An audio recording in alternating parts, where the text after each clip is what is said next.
افراسیاب خټک وایي چې د داعش خراسان بنسټ په پېښور کې ایښودل شوی دا ګروپ په راتلونکي کې سیمه ییز لوبغاړی دی. سلامونه ستړي مشه، وخت مو په خیر. پام وکړئ د اران ټي وي یوټیوب چینل څخه د نن ورځې تازه او مهم خبر ته. پښتون کمپالا سیاستوال افراسیاب خټک په یو ټویټر سپیس کې پرون وویل چې د داعش خراسان بنسټ د پښتونخوا په مرکز پېښور کې ایښودل شوی او اوس مهاله په دغه ښار کې ورته پښتو کتابونه چاپیږي. ښاغلی خټک په دې باور دی چې داعش د دې سیمې لپاره راتلونکی لوبغاړی دی.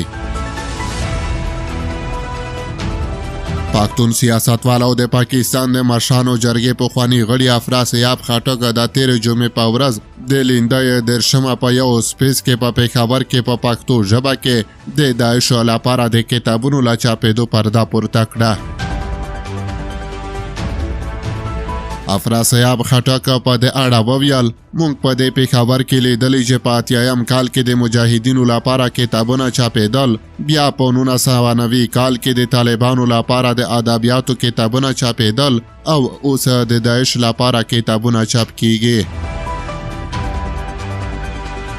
ښاغلی خټک وایي چې خپله په پښتو کې د داعش کتابونه لیدلی چې ډېرې خطرناکې خبرې پکې لیکل شوي دي. افراسیاب خټک وایي چې داعش د ډیورنډ په فرضي کرښه په شاوخوا کې فعالیت لري او په جمهوري حکومت کې هم داعش د افغانستان ختیځو ولایتونو کې حضور درلود، نو دوی ته د پښتونخوا څخه اکمالات کېدل.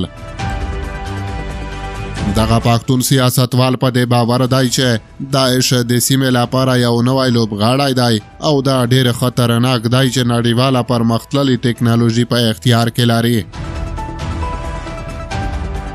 که څه هم ښاغلي خټک د کومو هیوادونو نومونه په ډاګه نه کړل، خو نوموړي وویل چې داعش ته نړیوالې مرستې را روانې دي.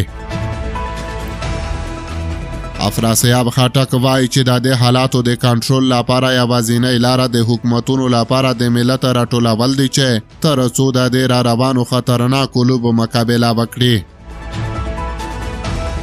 د افغانستان د بهرنیو چارو وزیر امیر خان متقي په پکتیا کې د خلیل الرحمن حقانی د جنازې په مراسمو کې وویل چې په تیرو 7 میاشتو کې داعش ډلې په افغانستان کې 7 بریدونه کړي دي چې له ډلې 6 بریدونه د افغانستان څخه بهر پلان شوي دي.